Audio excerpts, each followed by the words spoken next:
Pernahkah kamu mendengar cerita tentang Dewa Cho Sukong atau Qing Shui Chuse? Pasti kamu sudah tidak asing lagi. Berikut saya akan bercerita sedikit tentang dewa ini. Qing Shui Chuse adalah dewa dari cadas air jernih. Pada masa dinasti Song, di sebuah wilayah yang kini dikenal sebagai Provinsi Hokkien, lahirlah seorang anak bernama Shen Chaoying pada tahun 1044 Masehi, tepatnya pada tanggal 6 bulan 11 Imlek.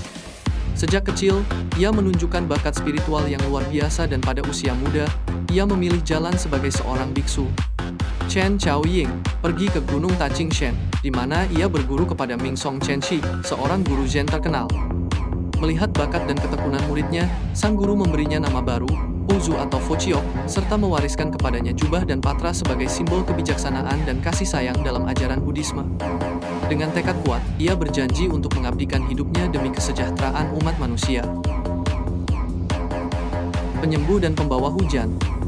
Setelah menyempurnakan ajarannya, Chen Zhaoying mengembara ke berbagai daerah seperti Anxi, Patao, Anhui, dan Emeng.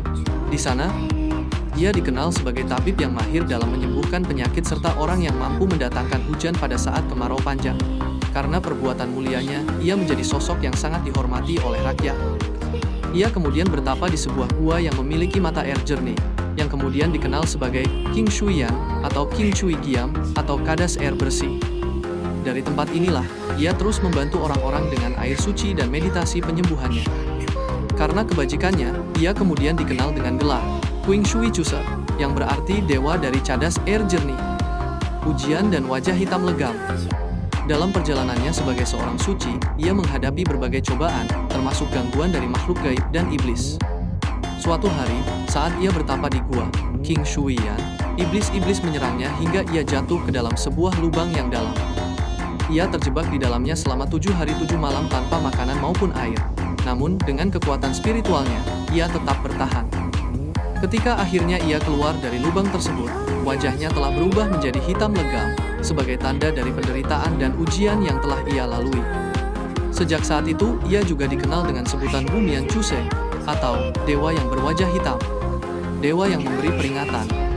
Arca, Qing Shui Chuse, sering ditampilkan dalam berbagai warna wajah hitam, kuning, atau merah tergantung pada daerah pemujaannya. Namun, salah satu hal yang paling unik adalah hidung arca beliau. Konon katanya pernah terjadi sebuah kejadian aneh. Hidung dari arca, Ko Sukong, tiba-tiba copot tanpa sebab. Anehnya, setiap kali hidung tersebut dipasang kembali, jika ada bencana alam atau mara bahaya yang akan terjadi, hidungnya akan kembali terlepas dengan sendirinya. Sejak saat itu, masyarakat percaya bahwa Ko Sukong memberikan peringatan kepada umatnya tentang bahaya yang akan datang, dan ia pun dikenal dengan sebutan Luo Bizushi, atau dewa yang hidungnya terlepas. Akhir perjalanan sang guru. Pada tanggal 6 bulan 6 Imlek tahun 1443 Masehi, pada masa pemerintahan Kaisar Weisong, Ko Sukong meninggalkan dunia ini dalam keadaan bersemedi. Hingga kini, namanya tetap dihormati oleh masyarakat Taiwan, Provinsi Hokkien, serta komunitas Tionghoa di berbagai belahan dunia.